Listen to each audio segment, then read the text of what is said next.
ہفتے پھر لیٹ ہو جائیں. رمضان کے حوالے سے پچھلے ہفتے بات چیت شروع کی تھی. تقریباً 5واں روزہ چھٹا روزہ ہے آج. 5 روزے گزر چکے ہیں, آج رمضان کا چھٹا روزہ ہے. ہمیں تو رمضان میں دن کا پتہ ہی نہیں چلتا کہ آج ہفتہ ہے, اتوار ہے, پیر ہے, منگل ہے. مجھے یہ فکر تھی کہ جمعہ نہ نکل جائے کہیں, اس لیے میں نے احتیاطاً کل کسی سے پوچھا کہ جمعہ کب ہے, کیونکہ رمضان میں ایک ہی روٹین ہوتی ہے, تلاوت, پھر تراویح ہے, پھر بیان ہے, تو وہی اسی پہ چلتے رہتے ہیں. تو کوئی چیز یاد دلانے والی نہیں ہوتی کہ آج, کیونکہ ہفتہ اتوار پیر منگل سب برابر ہو جاتے ہیں. یہ اللہ تعالیٰ کا بہت بڑا فضل ہے, اللہ تعالیٰ کا بہت بڑا انعام ہے کہ اللہ تعالیٰ نے ہمیں اپنی عبادت کے لیے پیدا کیا, اور عبادت کے لیے ضروری ہے کہ معبود سے محبت ہو. اگر معبود سے محبت نہیں ہوگی تو پھر عبادت نہیں ہوتی. کسی کی بھی اطاعت کی جاتی ہے 2 چیزوں میں سے ایک چیز کی وجہ سے. آپ جب بھی کسی کو مانتے ہیں نا, کسی کو فالو کرتے ہیں, تو اس کے پیچھے 2 باتوں میں سے ایک بات ہوتی ہے. یا تو آپ کسی کی محبت میں اس کے پیچھے چلتے ہیں, یا آپ کسی کے خوف سے اس کے پیچھے چلتے ہیں. یہ ڈر اور خوف, ان 2 چیزوں کے پیچھے, ان 2 جذبوں کے پیچھے پوری دنیا کا نظام چل رہا ہے. جو بھی ایکٹیویٹیز ہیں ہماری, جو بھی ہمارے کام ہیں, ان کاموں کے پیچھے یا تو ہمیں کوئی محبت ہے وہ چلاتی ہے, یا کوئی خوف چلاتا ہے. جو لوگ صبح آفس جاتے ہیں وہ کیوں جاتے ہیں؟ ایک تو محبت ہے پیسے کی, مہینے کے بعد تنخواہ ملے گی, پھر اس پیسے سے میں یہ کروں گا, یہ کروں گا, یہ کروں گا. یا پھر خوف ہوتا ہے باس کا, چھٹیاں زیادہ ہو گئیں, کہیں نکال نہ دیں, نکال دیا تو نقصان ہو جائے گا. اگر یہ محبت اور خوف ختم کر دیا جائے, کیا کوئی صبح آفس جائے گا؟ بولیں بھائی, نہیں جائے گا. آپ کے دل سے پیسے کی بالکل ہی محبت نکل گئی, یا آپ کو یہ پتا ہے کہ میں جب جاؤں گا تو مجھے ملے گا کچھ بھی نہیں, تنخواہ نہیں ملے گی. جیسے اسٹیل مل والے پھر بھی جا رہے ہیں, پتہ نہیں کیوں, حالانکہ تنخواہیں مل نہیں رہی ہیں, لیکن اس امید پہ جا رہے ہیں کہ شاید مل جائے. بھی گوادر بننے کے بعد شاید ملنا شروع ہو جائے. تو وہاں بھی لالچ ہے, امید ہے. تو اگر یہ عنصر نکال دیا جائے کہ آپ کو تنخواہ ملے گی تو آپ نہیں جائیں گے. اسی طرح آپ کو تنخواہ تو ملے گی, مگر باس کا خوف نکل جائے دل سے کہ وہ نکال بھی سکتا ہے, وہ سزا بھی دے سکتا ہے, تو بھی جانا چھوڑ دیں گے. گورنمنٹ کے جو ملازمین ہیں ان کے دل میں کسی کا خوف نہیں ہوتا, لہذا وہ نہیں جاتے ہی نہیں, کئی ہفتوں نہیں جائیں گے. میں بتاتا رہتا ہوں نا, بلوچستان میں اور سندھ میں کئی ایسے اسکول ہیں کہ اس اسکول میں پرنسپل ہیں, ٹیچرز بھی ہیں, اسٹوڈنٹس بھی ہیں, مگر اسکول نہیں ہے. یعنی نقشہ پاس ہوا ہے اور پرنسپل کی تنخواہ بھی جا رہی ہے, ٹیچروں کی تنخواہیں بھی جا رہی ہیں, بچوں کے نام پہ گورنمنٹ کی طرف سے الاؤنس بھی مل رہا ہے, مگر ہے کچھ بھی نہیں. اسکول کا جو پلاٹ ہے اس پہ گھوڑے اور گدھے بندھے ہوئے ہیں. تو خوف اگر نہیں ہوتا تو کام نہیں ہوتا. باہر کے ملکوں میں چونکہ قانون بہت سخت ہے, ان کی زندگی بہت تمیز سے گزرتی ہے. تو مسئلہ یہ ہے ہر کام میں, 1-2 مثالیں اور دیتا ہوں اس کی. بچے اسکول کیوں جاتے ہیں صبح؟ اگر وہ بچے سمجھدار ہیں تو اپنی مرضی سے جاتے ہیں. ان کو امید ہوتی ہے کہ ہمارا رزلٹ اچھا آئے گا, ہم آگے نکل جائیں گے, یعنی قوم کے ایک اچھے فرد بن جائیں گے. یہ اس چیز سے محبت ہے. یعنی ایسا بننے سے محبت ہے. اور خوف بھی ہوتا ہے, نہیں گئے تو فیل ہو جائیں گے, نقصان ہوگا اس سے. اور اگر بچہ سمجھدار نہیں ہے تو پھر وہ والدین کے خوف سے اسکول جاتا ہے کہ بھئی اگر نہیں گیا, چھٹی کی, ابو ماریں گے, امی ٹھکائی لگائیں گی, چلا گیا ٹھکائی سے بچ جاؤں گا. تو یہ جو پوری ہماری ساری دن کی ایکٹیویٹیز ہیں نا, ان کے پیچھے اگر خوف یا محبت یا لالچ کا جذبہ ختم کر دیا جائے تو یہ ساری ایکٹیویٹیز پھیکی پڑ جاتی ہیں. بات آ رہی ہے سمجھ میں؟ پولیس والے نے آپ کو بلایا, تھانے سے فون آیا, آ جاؤ. اب آپ محبت میں جا رہے ہو ایس ایچ او صاحب کی, بولیں بھائی خوف ہے کہ نہیں گیا پھر زبردستی اٹھا کے لے جائیں گے. عدالت سے نوٹس آیا کہ پہنچ جاؤ, تو عدالت سے محبت تھوڑی ہے, خوف ہے. کہیں کام ہم خوف سے کر رہے ہوتے ہیں, کہیں محبت سے کر رہے ہوتے ہیں, اور کہیں دونوں جذبے ہوتے ہیں. منگیتر کا فون آیا 1 بجے پہنچ جاؤ, اب خوف نہیں ہے, محبت ہے. حالانکہ پہنچنے کے لیے ایک تاریخ متعین کی ہے گھر والوں نے, لیکن وہ اس سے پہلے کئی دفعہ پہنچ چکے ہوتے ہیں محبت میں. اور انگریز تو اتنے پہنچ چکے ہوتے ہیں کہ وہ جب شادی کی ڈیٹ آتی ہے تو پھر بچے ابا اماں کی شادی میں کرسیاں لگا رہے ہوتے ہیں, یعنی اتنا زیادہ ایڈوانس ہو گئے ہیں وہ لوگ. تو ان کو چونکہ محبت زیادہ ہوتی ہے اور کوئی خوف تو ہے نہیں, تو بس وہ پہلے ہی کر لیتے ہیں سب کچھ. اور یاد رکھو کہ جتنا زیادہ خوف ہوگا, جیسے پنکھا ہے نا, یہ جو ہم ڈمر کے ذریعے پنکھے کو تیز کرتے ہیں اور آہستہ کرتے ہیں, یہ کرتے کیا ہیں؟ جب یوں کرتے ہیں تو کرنٹ زیادہ چھوڑ دیتے ہیں اس میں, پنکھے کی سپیڈ بولے نا بھائی بڑھ جاتی. اور جب لیفٹ پہ گھمایا تو پیچھے جو کرنٹ ہے وہ کیا ہو جاتا ہے؟ کم ہو جاتا ہے. تو اس کے گرد جو مقناطیسی لہریں بنتی ہیں جو گھومتی ہیں, اور جس سے پھر وہ پنکھا گھومتا ہے, تو وہ لہروں کی سپیڈ آہستہ ہوتی ہے اور پنکھا خود بخود آہستہ ہو جاتا ہے. تو کرنٹ جتنا تیز چھوڑا جائے گا اتنا ہی پنکھا تیز چلے گا. ہمارے ایک دوست نے بڑے قابل احترام ہمارے لیے, اللہ ان کی زندگی میں بہت برکت دے, وہ بڑی پیاری مثال دیتے ہیں. وہ مثال یہ دیتے ہیں کہ 2 چڑیائیں اڑتی ہوئی جا رہی تھیں. 2 چڑیائیں جو ہے نا اڑتی ہوئی جا رہی تھیں, بڑے آرام سے جا رہی ہیں مزے سے. F-16 طیارہ گزرا ان کے اوپر سے. اچھا, وہ چڑیائیں پہلے سمجھ رہی تھی کہ ہماری بہت اسپیڈ ہے.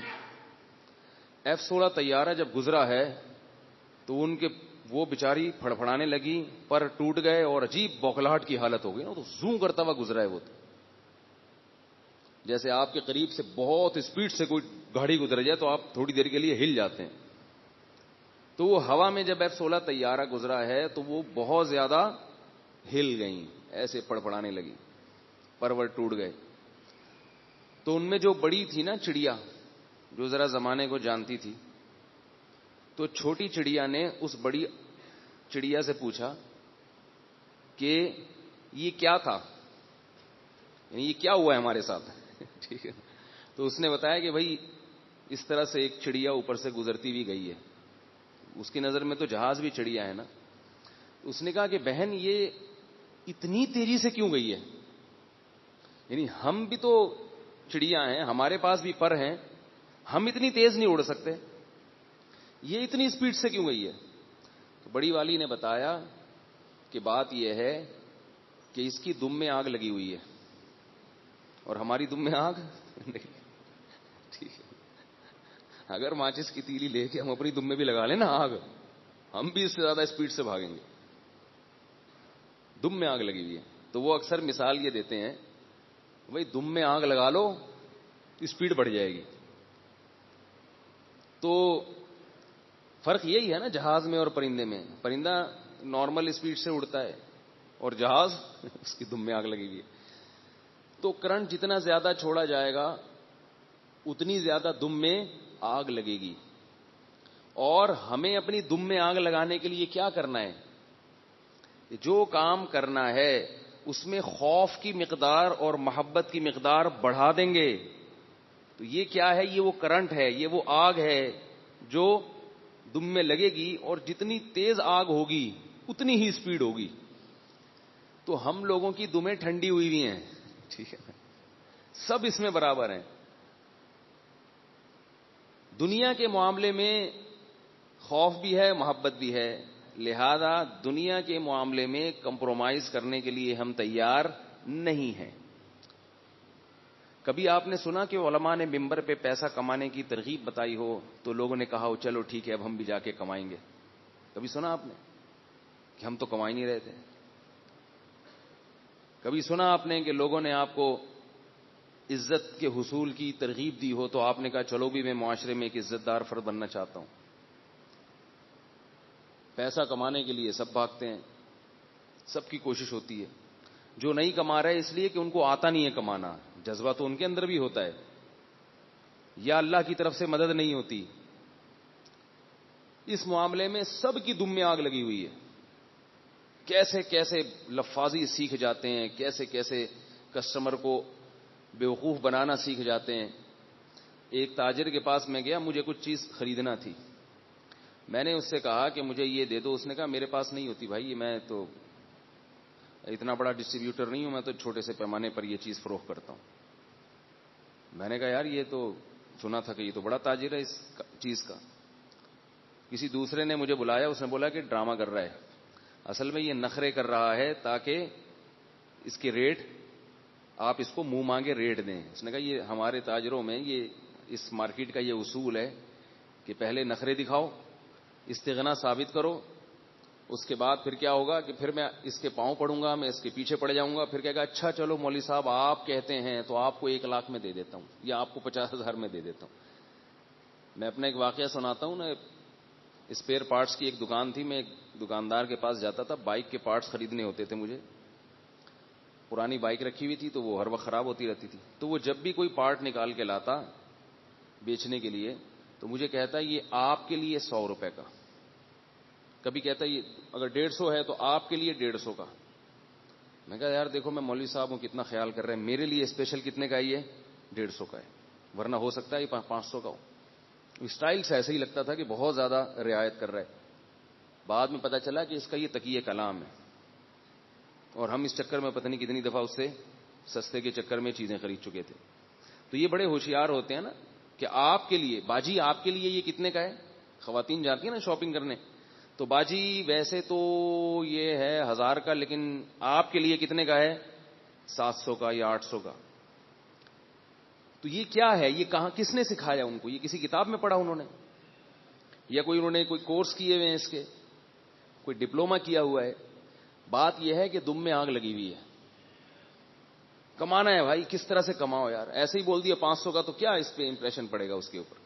آپ کے لیے اتنے کا, آپ کے لیے اتنے کا, چلیں آپ کہتے ہو تو ساڑھے, اب اتنا تو پڑھ نہیں رہا جتنے کی آپ باتیں کر رہے ہو یار. تو خواتین بھی بڑی تیز ہوتی ہیں, ان کو بھی پتا ہوتا ہے یہ سب ٹوپیاں کراتے ہیں. ایک خاتون گئیں, پوچھا کوئی بندے خریدنے تھے یا چوڑیاں خریدنی تھیں, یہ کتنے کی جی؟ یہ 2000 کی. خاتون نے کہا بھائی تھوڑا کم کرو. اس نے کہا نہیں ہوتے ہوتے 1500 پہ آ گیا, پھر ہوتے ہوتے 500 پہ آ گیا. تو وہ جان چھڑانے کی بولتا آپ فری میں لے جائیں. تو وہ خاتون کہتی ہیں 2 لوں گی. کتنے لوں گی؟ 2. تو سب ایک دوسرے سے کیا کر رہے ہوتے ہیں, کھیل رہے ہوتے ہیں, سب کی دم میں آگ لگی ہوئی ہوتی ہے. تو جس چیز کے پیچھے خوف ختم ہو جائے, جس چیز کے پیچھے لالچ ختم ہو جائے, اس کام میں جان ختم ہو جاتی ہے, جان ختم ہو جاتی ہے. اگر دنیا کے کسی کام میں خوف اور لالچ کا عنصر آپ نکال دیں گے تو وہ کام بھی نہیں ہوگا, پھر آپ سے وہ بھی نہیں ہوگا, مایوسی ہونے لگے گی, آپ کہیں کیوں کروں, اس میں کیا رکھا ہے. تو یاد رکھو یہ جو ہمارا دین ہے اس میں یہ دوسرے ادیان کی طرح نہیں ہے. کسی مذہب میں اتنی پابندیاں نہیں ہیں جتنی پابندیاں اسلام میں ہیں. کوئی مذہب ایسا نہیں ہے جو اتنی پابندیاں لگاتا ہو. یعنی انسان کی زندگی کے جو مختلف پہلو ہیں اس میں جتنے پہلو ہیں ان تمام پہلوؤں میں اسلام نے ہمیں آرڈر دیے ہیں. ایک آپ کی نجی زندگی ہوتی ہے,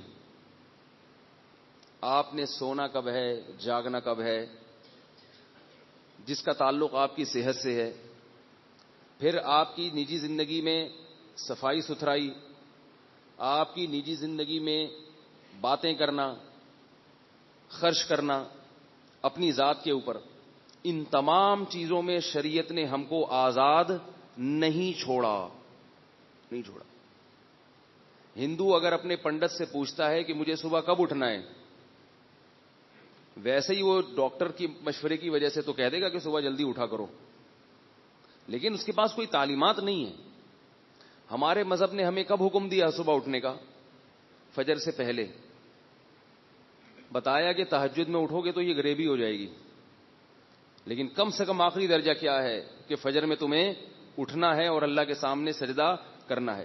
دن کا آغاز صبح صادق سے ہوتا ہے اور اس وقت اللہ کا حکم ہماری طرف متوجہ ہونا شروع ہو جاتا ہے. اگر ہم مسلمان ہیں تو صبح نہیں سو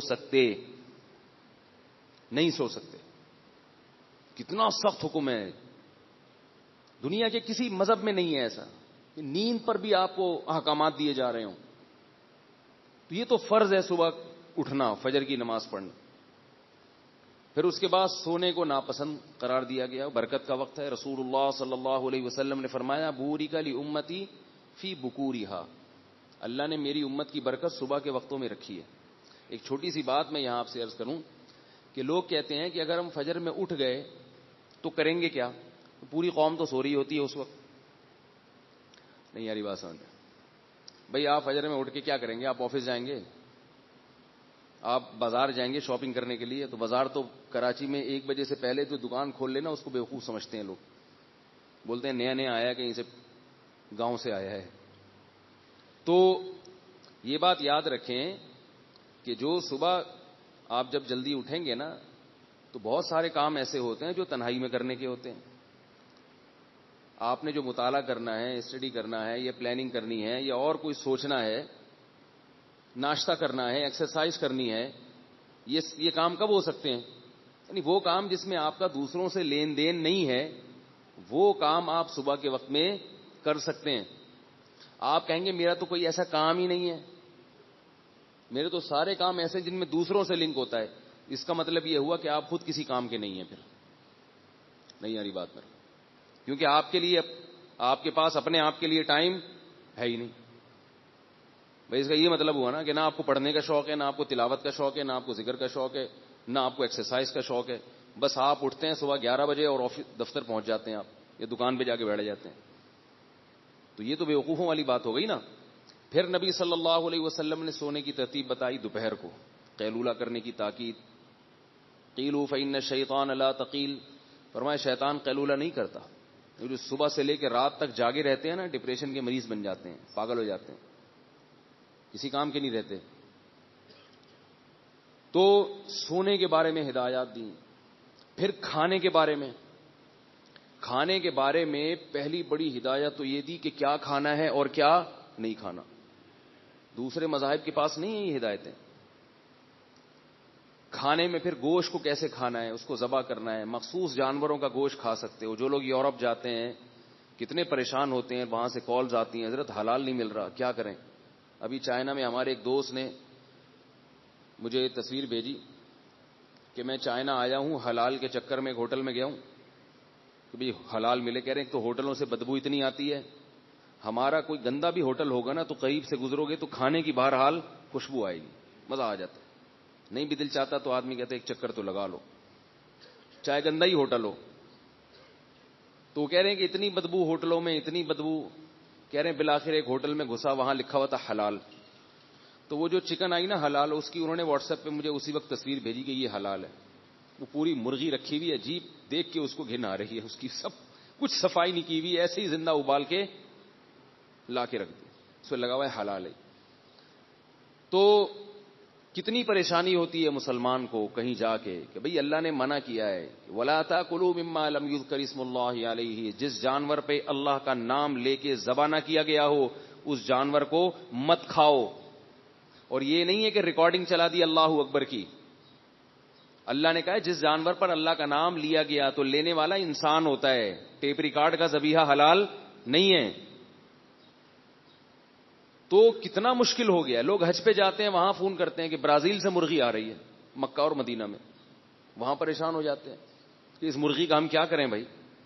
ہم نے بڑی ایڑی چوٹی کا زور لگا لیا, ہمیں خود سمجھ میں نہیں آ رہا کہ یہ سعودیہ کی مرغی کو ہم حلال کہیں حرام کہیں. اب اگر ہم حرام کہتے ہیں تو عجیب ہے کہ مکہ میں بھی مرغی حرام بک رہی ہے. کیا خیال ہے بھائی؟ مکہ میں مرغی ایک دارالاسلام ہے, مسلمانوں کا مرکز ہے, وہاں بھی مرغی کیا ہے, مردار کھا رہے ہیں حج کرنے والے. جو مردار یہاں ہمارا چرسی نہیں کھاتا, کوئی روئنچی نہیں کھاتا, وہاں حاجی کیا کھا رہے ہیں, مردار. اور اگر ہم اس کو حلال کہتے ہیں تو پھر یہ کہ بھئی یہ ہمارے گلے نہ پڑ جائے قیامت کے دن. اللہ کہے تم نے کہاں تحقیق کی ہے اس. تو ایک مشکوک ہے. اس لیے جب سعودی عرب جایا کرو, کوشش کیا کرو وہاں کی مقامی مرغی کھاؤ. حج کرنے جب جاتے ہیں نا تو وہاں پوچھ لیں کہ بھئی یہاں جو ذبح ہوتی ہے نا سعودیہ میں وہ چاہیے, باہر سے امپورٹڈ نہیں چاہیے ہمیں.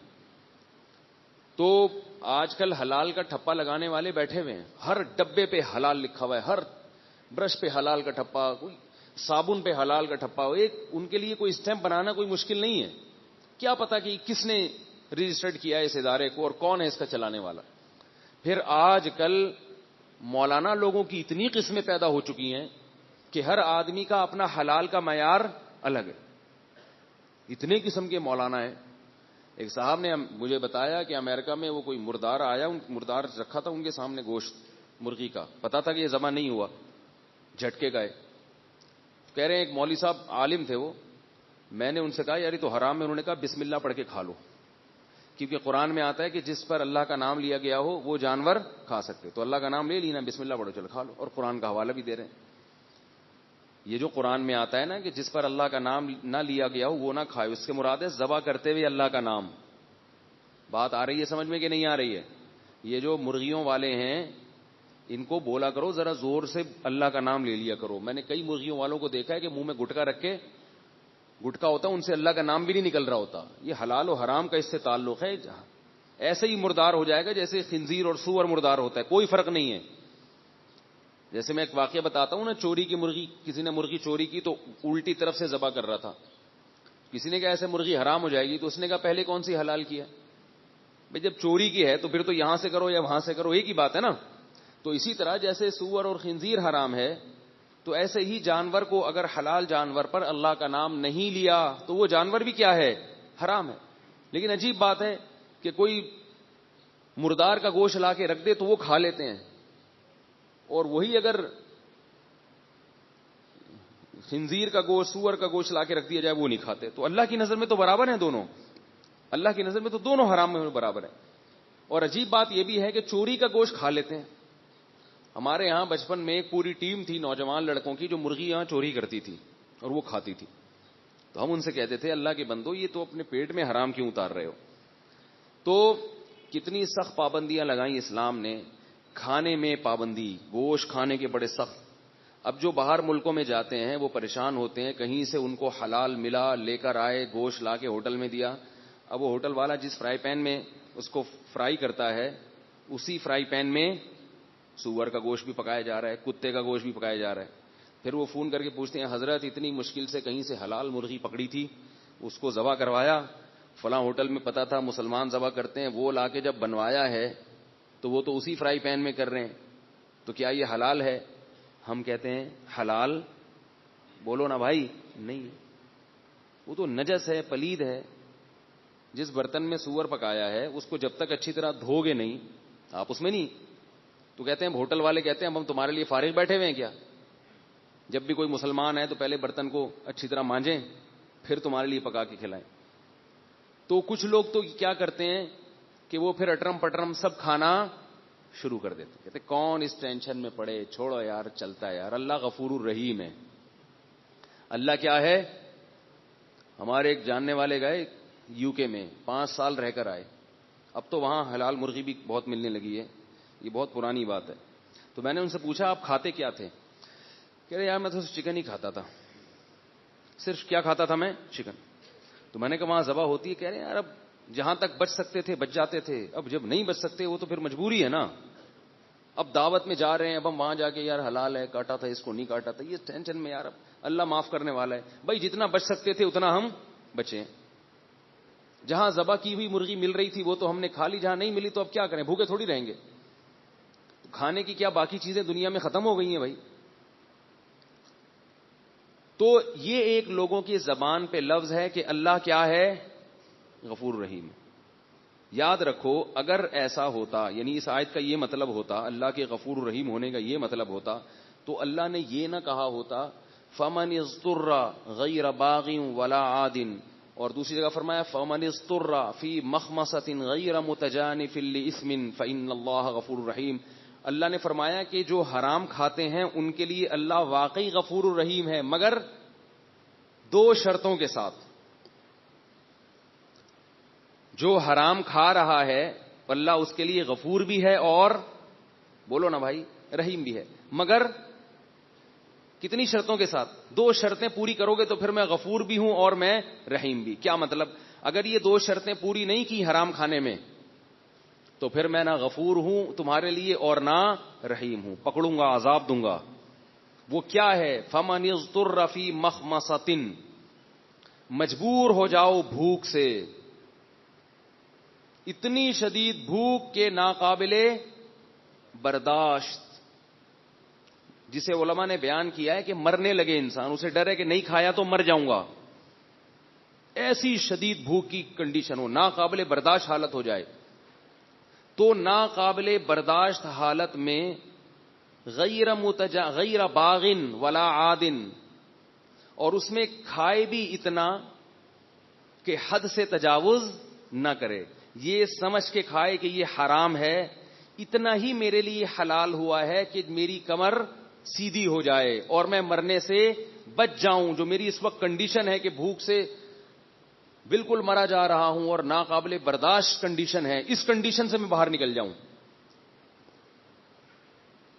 یہ نہیں کہ اس کے جناب آپ نے کیا کیا, اس میں رائتا ملا کے, پیاز ملا کے, ٹماٹر لگا کے اور ایک پیپسی کی بوتل رکھی ہوئی ہے اور آپ کتے کا پورا, لوگ کرتے ہیں ایسے, چائنا میں بعض مسلمان کتے کھا جاتے ہیں جا کے, بعض مسلمان ایسا کرتے ہیں کہ خنزیر کھا لیتے ہیں یورپ میں جا کے, کہہ رہے ہیں مجبور تھے یار, کچھ مل نہیں رہا تھا. تو یہ مجبور تھے کہ آپ نے اس میں جناب پورا تڑکا لگا کے اور تسلی سے اتنی ڈکار لیے, یہاں تک کھایا پیٹ بھر کے, آپ نے بولا واہ بھائی واہ. تو یہ جو مرغی ہے مردار, اگر آپ یورپ اور امریکہ میں تھے, آپ کو کھانے کو نہ روٹی مل رہی ہے, نہ چپس مل رہے ہیں, نہ کوئی برگر مل رہا ہے, نہ پیزا مل رہا ہے, نہ چاول مل رہے ہیں, نہ کوئی سبزی مل رہی ہے, نہ بھنڈی مل رہی ہے, نہ توری مل رہی ہے, نہ مکئی مل رہی ہے, ساری چیزیں ختم ہو گئیں اور آپ امریکہ کے کسی جنگل میں پڑے ہوئے ہیں, کچھ بھی کھانے کو نہیں ہے, وہاں پھر آپ کو کوئی کتا نظر آیا, ٹھیک ہے آپ اس کو کیا کر سکتے ہیں, کھا سکتے ہیں, لیکن کتنا, 2-4 نوالے, جس سے کمر بولو نا بھائی سیدھی ہو جائے. ان 2 شرطوں کے ساتھ اگر آپ حرام کھائیں گے تو اللہ کیا فرماتے ہیں, اللہ غفور اور رحیم ہے, اس پہ تمہیں معاف کر دے گا اور تم پر رحم کرے گا, وہ پھر ایسی صورت میں تمہیں عذاب نہیں دے گا. اور یہ ہر گناہ کا قاعدہ ہے, یہ صرف یہاں نہیں ہے. جو لوگ بینک میں, سودی بینکوں میں جاب کرتے ہیں, سودی بینکوں میں جاب کرنے والوں کی 2 قسمیں ہیں. ایک تو وہ لوگ ہیں جو کسی سودی لین دین میں ملوث نہیں ہیں, سودی بینک میں جاب کر رہے ہیں مگر کسی سودی لین دین میں کوئی لکھت پڑھت میں ملوث نہیں ہے, ان کا کوئی, جیسے بل جمع کرنے کے لیے ایک آدمی بیٹھا ہوا ہے, ایک آدمی سودی بینک میں کس کے لیے بیٹھا ہوا ہے, بل جمع کرنے کے لیے, تو اس کا سود سے کوئی تعلق نہیں ہے. تو ایسے شخص کی آمدن کے بارے میں علماء کی 2 رائے ہیں. بعض علماء کہتے ہیں کہ ان کی جو تنخواہ ہے یہ بھی حرام ہے. آئی بات سمجھ میں؟ یہ رائے تھی ہمارے حضرت مفتی رشید احمد صاحب رحمہ اللہ تعالی کی. وہ کہتے ہیں کام تو یہ جائز کر رہا ہے, بل جمع کرانا تو جائز کام ہے نا, لیکن بینک جو اس کو تنخواہ دے رہا ہے وہ اپنے پروفٹ سے دے رہا ہے, اور بینک کا جو پروفٹ ہے وہ سارا کیا ہوتا ہے, خالص سود ہے, لوگوں کو قرضے دے کر اس پہ جو انٹرسٹ لیتا ہے بینک. تو چونکہ بینک اپنے پروفٹ سے دے رہا ہے اس لیے کام تو حلال ہے, مگر جو بینک سے تنخواہ مل رہی ہے وہ تنخواہ کیا ہے, حرام ہے. نہیں یاری بات میرا خیال. جبکہ حضرت مفتی محمد تقی عثمانی صاحب کی رائے یہ ہے کہ بینک میں اگر آپ کسی سودی لین دین میں ملوث نہیں ہیں, کوئی ڈاکومنٹیشن میں آپ کو سود کا معاملہ نہیں لکھنا پڑتا, اور آپ صرف اور صرف کیا کر رہے ہیں, بل جمع کرانے کے لیے. یہ چوکیدار ہے. چوکیدار تو اس رقم کی حفاظت کے لیے بیٹھا ہے نا جو اندر پڑی ہوئی ہے. وہ رقم جو اندر پڑی ہوئی ہے, چوکیدار تو محض اس کی ایک حفاظت کے لیے بیٹھا ہوا ہے, اس کا سود سے کوئی تعلق نہیں ہے. لوگوں کی رقمیں ہیں, بچتیں ہیں, تو کہیں بھی پیسے ہوں گے تو کسی کو حفاظت کے لیے بٹھایا جائے گا. تو حضرت مفتی محمد تقی عثمانی صاحب دامت برکاتہم کی رائے یہ ہے کہ ایسے آدمی کی تنخواہ حلال ہے, اور وہ دلیل یہ دیتے ہیں کہ بینک کہتا تو یہی ہے کہ میں اپنی انکم سے دے رہا ہوں, لیکن حقیقت میں بینک انکم سے نہیں دے رہا, کیونکہ بینک کے پاس الگ سے کوئی ایسا ڈبہ نہیں ہے جہاں بینک اپنی انکم الگ سے رکھتا ہو, بلکہ جو مشترکہ رقمیں ہیں, جیسے لوگوں نے اکاؤنٹ کھولے ہوئے ہیں بینک میں, آپ کا میرا, بہت سارے لوگوں نے کھولا ہوا ہو, تو وہ سب حلال رقمیں ہیں جو ایک باکس میں آ کے جمع ہوتی ہیں, اور اس میں بینک کی انکم بھی آتی ہے, بینک کا پروفٹ بھی اسی میں شامل ہوتا ہے. وہ پروفٹ کی مقدار تھوڑی ہوتی ہے اور لوگوں کی بچتیں, بولو نا بھائی, زیادہ ہوتی ہیں. اور شریعت کا اصول یہ ہے کہ حلال و حرام جب مکس ہوگا, حلال و حرام لکوڈ کی شکل میں نہیں. لکوڈ کا مطلب یہ ہے کہ جیسے ایک پانی کا برتن ہے, پانی ہے یا شربت ہے, اس میں حرام کا ایک گھونٹ شامل ہو گیا تو وہ تو سب میں سرایت کر گیا نا, وہ تو سب حرام ہو گیا. لیکن کرنسی لکوڈ شکل میں تھوڑی ہوتی ہے, تو حرام کے کچھ پیسے شامل ہو گئے حلال میں, زیادہ کیا ہے, حلال. اب جب ہم وہاں سے کوئی نوٹ نکالیں گے تو ہر نوٹ کے بارے میں زیادہ امکان یہ ہے کہ یہ حلال سے ہو, اور کم امکان یہ ہے کہ یہ حرام سے ہو. نہیں آ رہی بات میرا خیال. دیکھو آپ کے پاس 100 کے 9 نوٹ تھے جو آپ نے محنت مزدوری سے کمائے, اور 100 روپے وہ ہے جو کسی کی جیب سے چرا لیا, تو 100 کے کتنے نوٹ ہو گئے؟ تھوڑے تھوڑے مفتی بھی بنے, ٹھیک ہے نا, تھوڑے تھوڑے مسائل کی لاجک بھی سیکھا کریں کہ علماء کی رائے میں اختلاف ہوتا کیوں ہے. بعض دفعہ دونوں کے پاس اپنی ایک دلیل ہوتی ہے. تو 100 کے 9 نوٹ رکھے ہیں حلال کے, اور آپ نے اللہ نہ کرے کہیں سے چوری کر کے اس میں ایک نوٹ کیا ڈال دیا, حرام کا, تو یہ 1000 روپے ہو گئے. ان میں 90% حلال ہیں اور 10% حرام. اب یہ جو 100 کے 10 نوٹ پڑے ہیں, تو جب بھی کوئی نوٹ آپ اٹھائیں گے, اور مکس کر دیا, آپ کو پتہ نہیں ہے کہ اس میں حرام کا کون سا ہے, تو جب بھی ایک نوٹ آپ اٹھائیں گے تو ہر نوٹ کے بارے میں 90% امکان ہوگا کہ یہ حلال کا ہے, اور 10% چانس ہوگا کہ یہ حرام کا ہے. تو جہاں بھی ایسی سچویشن ہوتی ہے تو شریعت دیکھتی ہے کہ زیادہ امکان کس چیز کا ہے. اگر حلال کا امکان زیادہ ہے تو پھر اس پہ حلال کا حکم لگاتی ہے, اگر حرام کا امکان زیادہ ہے تو اس پہ حرام کا حکم لگتا ہے. تبھی ہم کہتے ہیں, لوگ پوچھتے ہیں کہ ہم فلاں کے گھر گئے, وہ بینک میں جاب کرتے ہیں, ان کی آمدنی حرام ہے, تو کیا ہم ان کے گھر کھانا کھا سکتے ہیں؟ کیا ہم ان کا گفٹ, ان کی طرف سے ہدیہ وصول کر سکتے ہیں؟ تو اس میں علماء کیا قاعدہ بتاتے ہیں کہ بھائی اگر اس کا اس کے علاوہ بھی کوئی کام ہے, حلال کام کر رہا ہے, اور حلال کا ریشو زیادہ ہے, حرام کا کم ہے, تو اس کی طرف سے لیا جانے والا ہدیہ حلال ہے. بات نہیں آ رہی؟ ہاں, اگر وہ یہ بتاتا ہے کہ میں نے یہ جو حرام کی رقم تھی الگ رکھی ہوئی تھی, اور یہ گفٹ اسی بینک کی انکم سے میں نے آپ کے لیے خریدا ہے, پھر وہ آپ کے لیے کیا ہو جائے گا, جیسے اس کے لیے حرام تھا آپ کے لیے بھی حرام ہو جائے گا. لیکن اس تحقیق کی شریعت نے ہمیں اجازت نہیں دی ہے. کوئی آپ کی دعوت کر رہا ہے تو آپ پوچھیں کہ آپ کیا کماتے ہو, پہلے سے پتا چل گیا کہ حرام کماتا ہے, تو پھر آپ اس سے ہی پوچھیں گے کہ بھائی اور بھی کوئی ذریعہ آمدن ہے, وہ کہے ہاں ہے, تو آپ پھر اس سے پوچھیں گے کہ زیادہ کیا ہے, یہ والا 2 نمبر مال زیادہ ہے یا 1 نمبر؟ اگر وہ کہتے ہیں 1 نمبر زیادہ ہے, چپ کر کے کھا لیں آرام سے. پھر شریعت کیا کہتی ہے, اس کو کس طرف پھیریں گے آپ؟ حلال کی طرف پھیریں گے. سمجھ میں نہیں آ رہی میرا خیال؟ اچھا, اور بعض علماء کی یہ بھی رائے ہے, یہ مسئلہ خوب اچھی طرح سمجھیں, لوگوں میں ابتلا بہت ہے اس کا, آج کل بہت واسطہ پڑتا ہے. بعض علماء کی رائے یہ بھی ہے کہ اگر کوئی شخص ہے جو حلال بھی کماتا ہے اور حرام بھی کماتا ہے, اور حرام زیادہ کماتا ہے, حلال کم کماتا ہے, حرام زیادہ ہے اور حلال کم ہے, وہ آپ کی دعوت کرتا ہے. جیسے پولیس والوں کی جو سب پولیس والے ایسے نہیں جو بیان سن رہے ہیں ان کے علاوہ, پولیس والے جو ہیں ان کی تنخواہ اتنی نہیں ہوتی جتنی ان کی اوپر کی آمدنی ہوتی ہے. اب پولیس والے نے آپ کو بلایا چائے پہ, قیامت کی علامات میں سے ہے کہ اگر کوئی پولیس والا آپ کو چائے پلا دے, لیکن بہرحال اچھے بھی ہوتے ہیں.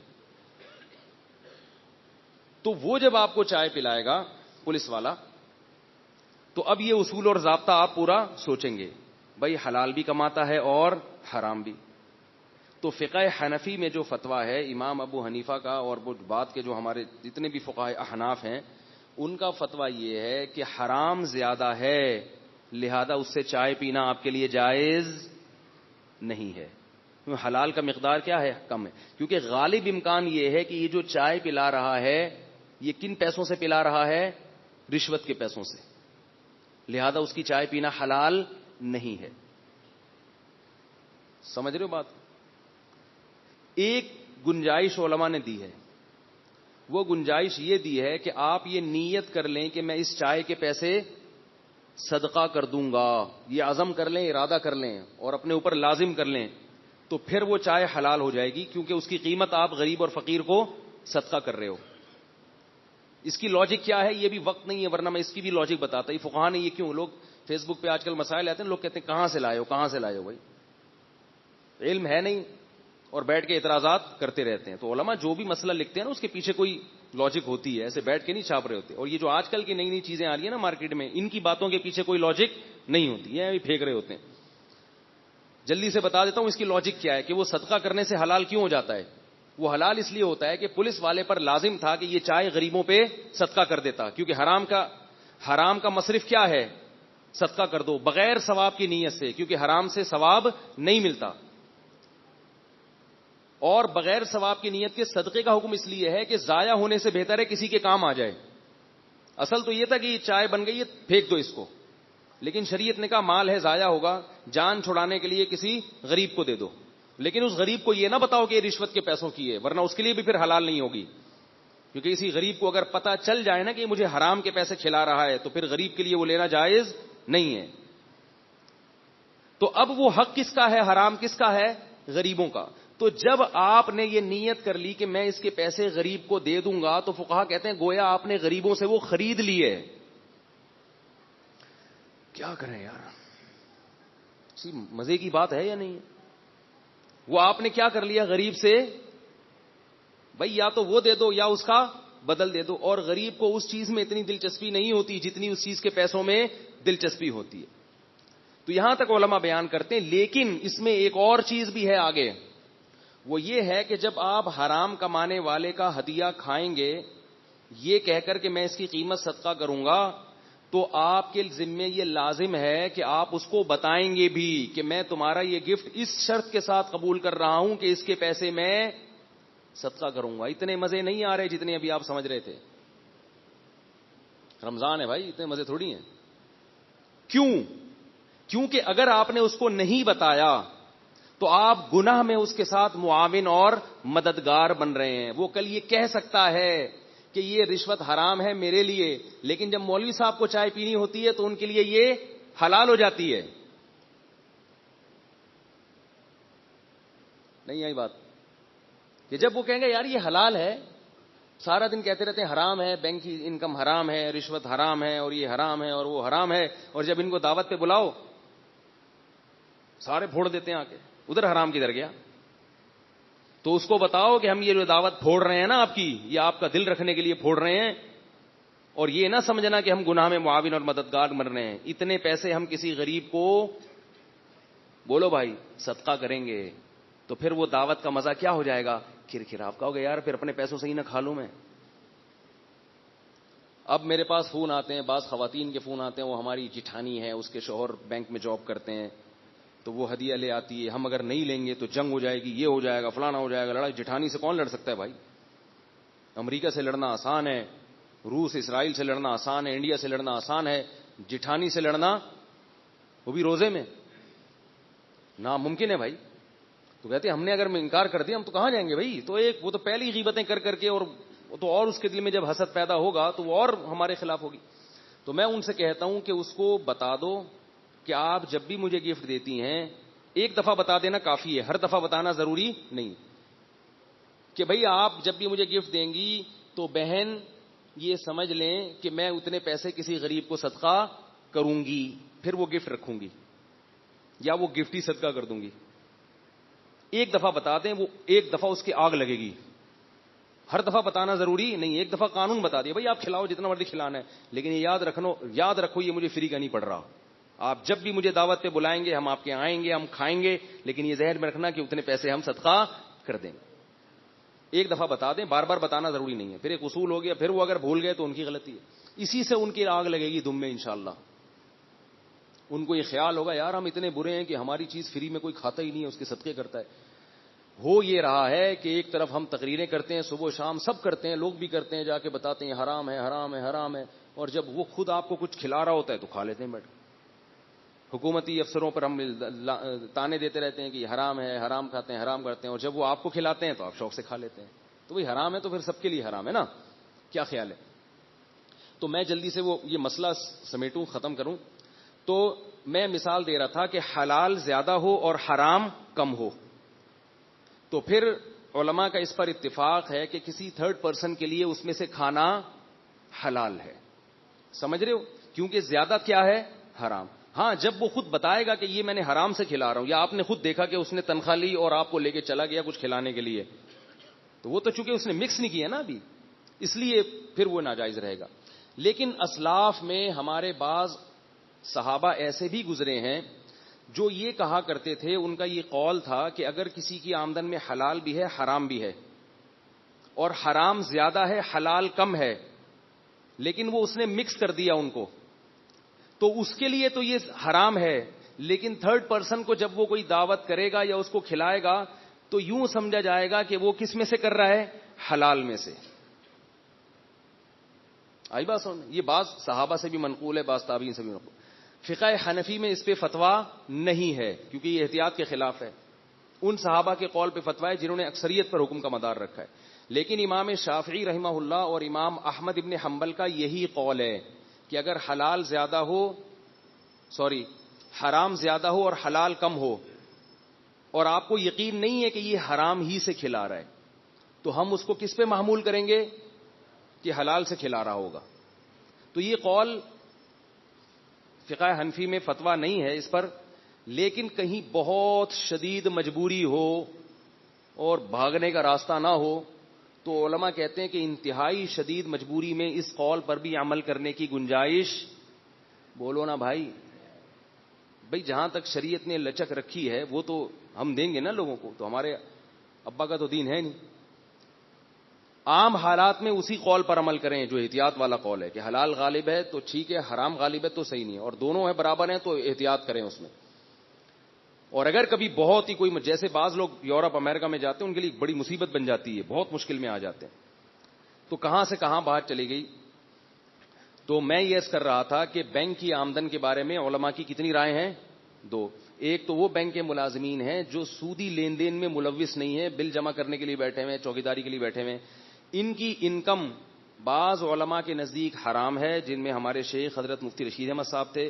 وہ کہتے تھے کہ بینک دیتا کس سے ہے ان کو تنخواہ؟ اپنی انکم سے دیتا, اسی کی طرف نسبت کرتا ہے.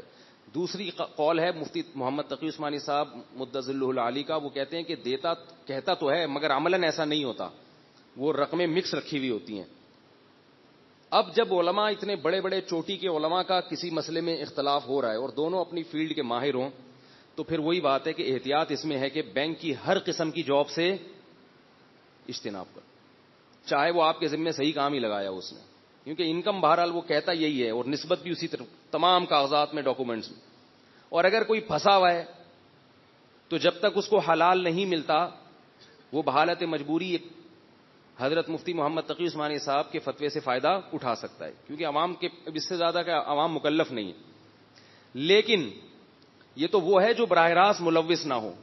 بینک کے جو اکثر ملازمین ہیں وہ عموماً سودی لین دین میں ملوث ہوتے ہیں, ان کی تنخواہ کے حرام ہونے میں کسی کا اختلاف نہیں ہے. مشرق مغرب شمال جنوب تمام علماء اس پر متفق ہیں کہ بینک میں اگر کوئی کلرک بیٹھا ہے جو اکاؤنٹ کھولنے کے لیے بیٹھا ہوا ہے اور سودی اکاؤنٹ کھول کے دیتا ہے آپ کو, یا آپ کے جو ڈیبٹ کریڈٹ کا پورا ایک سسٹم کو چیک کرتا ہے, یا مینیجر جو ہے بینک کا جو بیٹھا ہی اس کام کے لیے, صحیح ہے نا, سارے بیلنس چیک کرنے کے لیے, ان کی آمدن کے حرام ہونے میں کوئی اختلاف بولو بھائی نہیں ہے, کیونکہ نبی صلی اللہ علیہ وسلم نے فرمایا سود کی وجہ سے اللہ 4 آدمیوں پہ لعنت بھیجتے ہیں.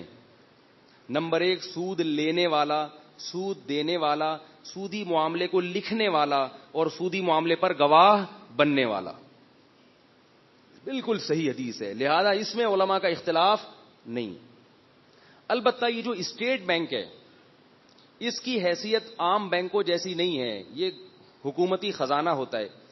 اس میں علماء کہتے ہیں کہ اگر براہ راست سودی لین دین میں آپ ملوث نہیں ہیں تو اسٹیٹ بینک کی جاب سب کے نزدیک جائز ہے, کیونکہ اس کی جو حیثیت ہے نا اسٹیٹ بینک کی, وہ سودی ادارے کی نہیں ہے اتنی حیثیت. اس کی بنیادی حیثیت کیا ہے کہ وہ قومی خزانہ ہے, بیت المال ہے. سمجھ رہے ہیں بات کو کہ نہیں سمجھ رہے؟ تو اسٹیٹ بینک میں اگر کوئی کرنسی تبدیل کرنے کے لیے بیٹھا ہوا ہے, پرانے نوٹ دے کے نئے نوٹ لیتا ہے, یا کوئی اور سود میں ذرا بھی ملوث نہیں ہے, تو اس کی تنخواہ کو سارے علماء حلال کہتے ہیں. اور وہ جو رہا اسلامی بینک, ابھی بینکوں بھی بات آئی ہے تو اسی کو میں پورا کمپلیٹ کر دوں. رہے اسلامی بینک, میزان بینک ہے یا بینک اسلامی ہے یا اس طرح کی اور اس بینکوں کی برانچیں کھل گئی ہیں, تو اس میں بھی مسئلہ یہ ہے کہ اس کے جائز ہونے کا ہم فتویٰ دیتے ہیں, کیونکہ ہم نے پڑھا ہے اس کو, اندر جا کے پورا سسٹم دیکھا ہے ان کا. لیکن یاد رکھو کہ یہ حلال تو ہیں مگر حلال طیب نہیں ہے. ایک ہوتا ہے حلال, پان بھی تو حلال ہے نا, مگر کھانے کی چیز ہے بھائی. آپ کو بڑے بڑے علماء کھاتے ہیں, تو میں جن بھی بڑے علماء کو میں نے دیکھا نا جو کھاتے ہیں, وہ خود پچھتا رہے ہیں کہ کاش ہم یہ بچپن میں عادت ہمیں نہ پڑتی. حضرت مفتی محمد رفیع عثمانی صاحب پان کھاتے ہیں. ہمارے ایک استاد کہتے ہیں, میں ان کے پاس گیا, میں نے کہا میں نے پان سے توبہ کر لی ہے. انہوں نے کہا واقعی یہ بہت بری چیز ہے, میں بھی کئی دفعہ چھوڑ چکا ہوں الحمدللہ. بات نہیں آ رہی سمجھ میں؟ انہوں نے کہا یہ پان کھانے کی چیز نہیں ہے, میں بھی کئی دفعہ چھوڑ چکا ہوں. اتنی بری چیز ہے کہ میں کئی دفعہ چھوڑ چکا ہوں. تو بھائی ایک ہی دفعہ چھوڑنا چاہیے نا. تو ان کا مقصد یہ تھا کہ عادت ایسی پڑ گئی ہے تمباکو کی بچپن سے کہ اب چھوڑ کے دوبارہ شروع ہو جاتا ہے. تو جو علماء کھاتے ہیں وہ اس کو پسند نہیں کرتے. نیکوٹین ہے, کیفین ہے, صحت کی بربادی ہے, گلے کا کینسر ہے. تو یاد رکھو یہ جو میزان بینک ہے یا بینک اسلامی کے جواز کا علماء فتویٰ دیتے ہیں, تو یہ مطلب نہیں ہے کہ یہ بہت اچھے بینک ہیں اور بہت خوبصورت طریقے سے اس میں تجارت ہو رہی ہے 100% اسلامی اصولوں کے مطابق. ایسا نہیں ہے. میرے بھی بیانات ہیں بینکنگ کی حمایت میں, تو اس کو لوگ سمجھتے ہیں کہ میں ترغیب دے رہا ہوں. ترغیب نہیں ہے, یہ تو خالص سود سے بچنے کے لیے ایک درمیان کا ایک راستہ اختیار کیا گیا کہ خالص سود سے کم از کم حفاظت ہو جائے. کیونکہ ان بینکوں میں کہیں کسی قول پہ فتویٰ لے لیا, کہیں امام شافعی کا قول لے لیا, کہیں امام احمد کا, کہیں دونوں تینوں کے قولوں کو ملا دیا, کچھ عجیب سی, اتنا مزیدار نہیں ہے یہ سسٹم.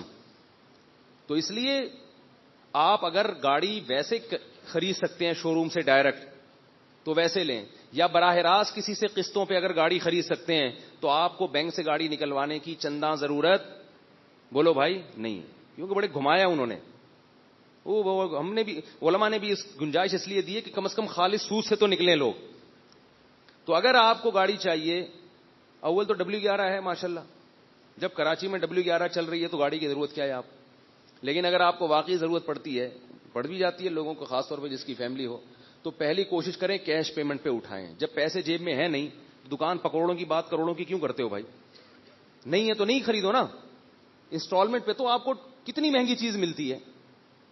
خام ایک ہوس ہے کہ پیسے ہیں نہیں اور آپ گاڑی خرید رہے ہو, تو جب اللہ وہی پیسے جمع کر کے خرید لو جو آپ ان کو قسطیں بھر رہے ہو.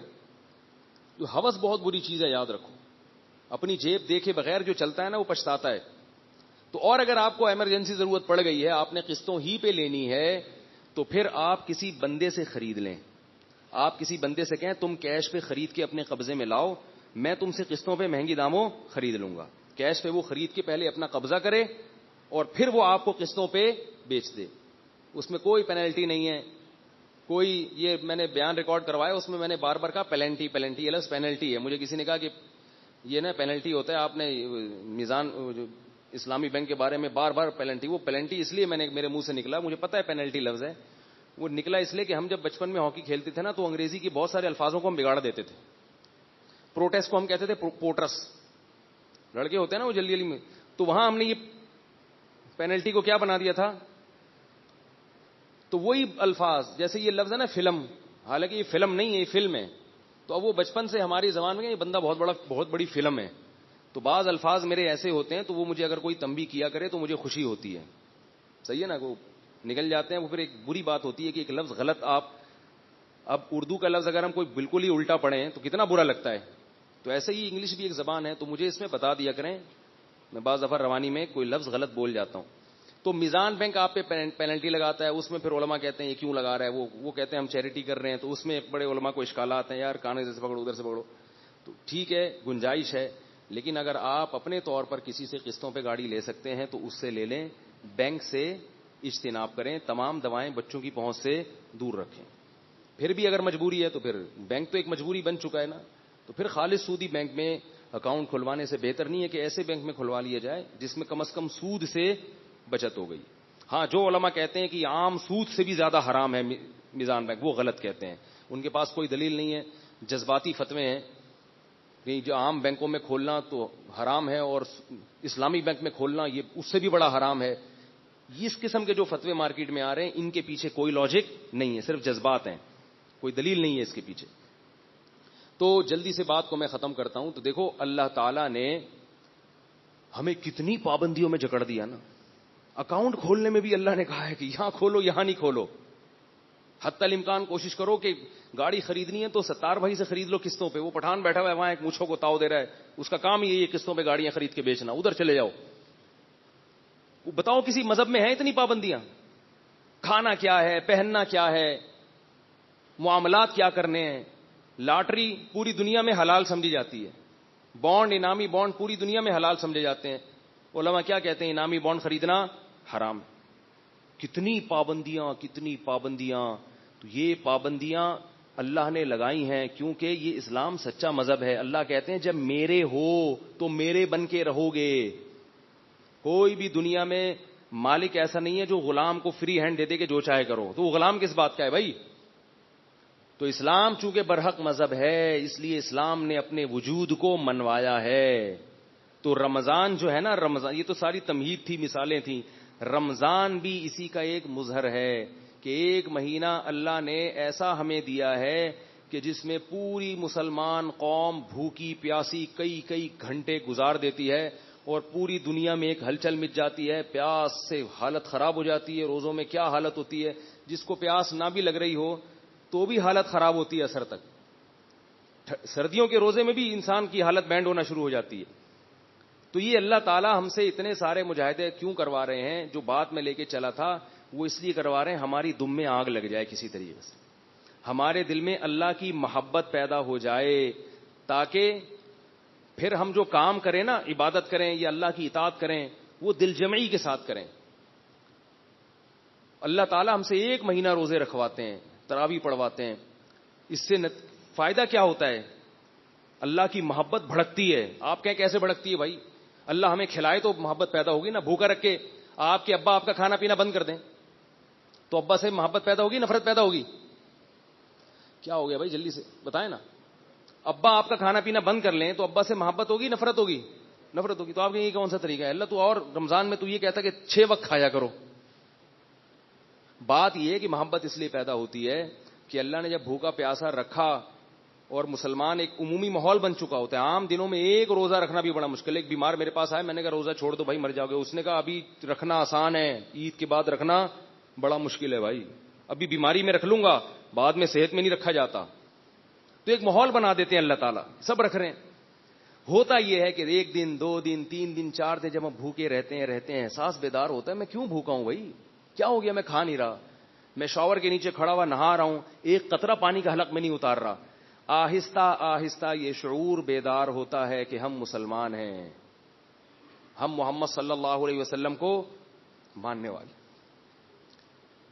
کتنا پیارا منظر ہوتا ہے جب میں دیکھتا ہوں شام کو ہم افطاری پہ بیٹھتے ہیں بچوں کے ساتھ.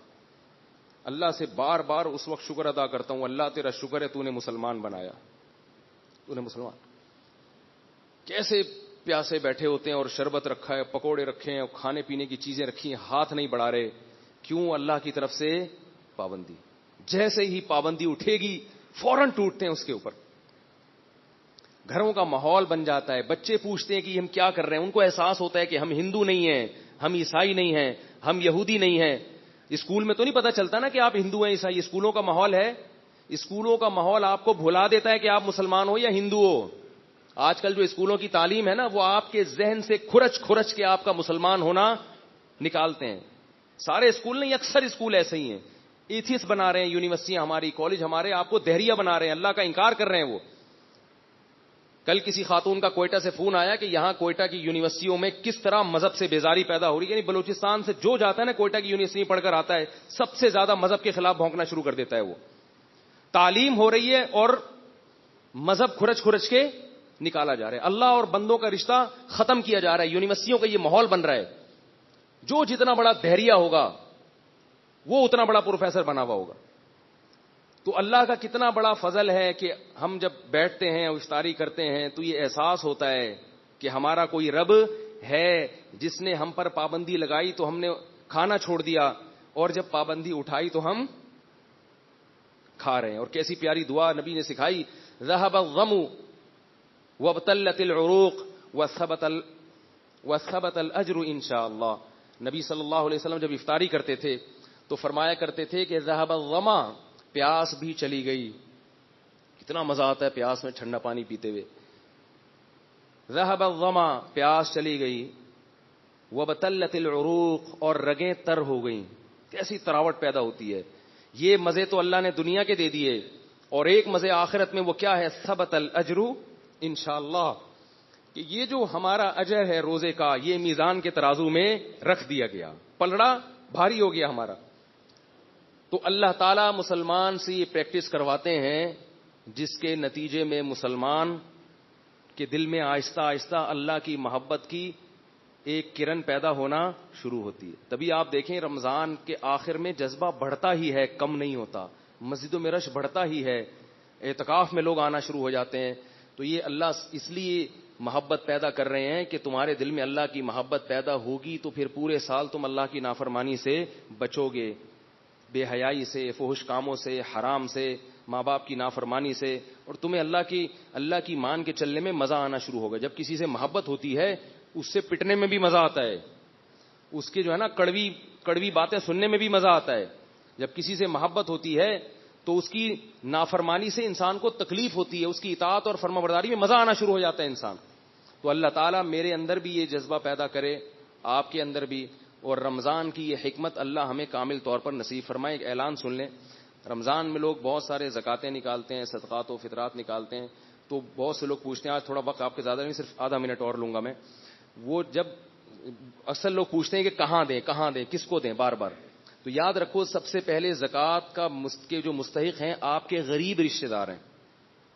بلکہ وقت زیادہ ہو گیا تو بھائی میں دعا کے بعد یہ بتاتا ہوں بات, ٹھیک ہے نا. تو یہ ریکارڈنگ چلا ہی رکھیں, وقت کافی 10 منٹ اوپر ہو گئے ہیں. تو یہ میں انشاءاللہ یہ نا کہ زکوٰۃ کہاں دینی چاہیے, یہ مسئلہ بہت اہم ہے, اس میں لوگ بڑی گڑبڑیں کر رہے ہیں. تو یہ میں انشاءاللہ دعا کے بعد بتاؤں گا. جو حضرات بیٹھنا چاہیں بیٹھ سکتے ہیں, جو جانا چاہیں وہ جا بھی سکتے ہیں. سبحانک اللہم و بحمدک نشہد ان لا الہ الا انت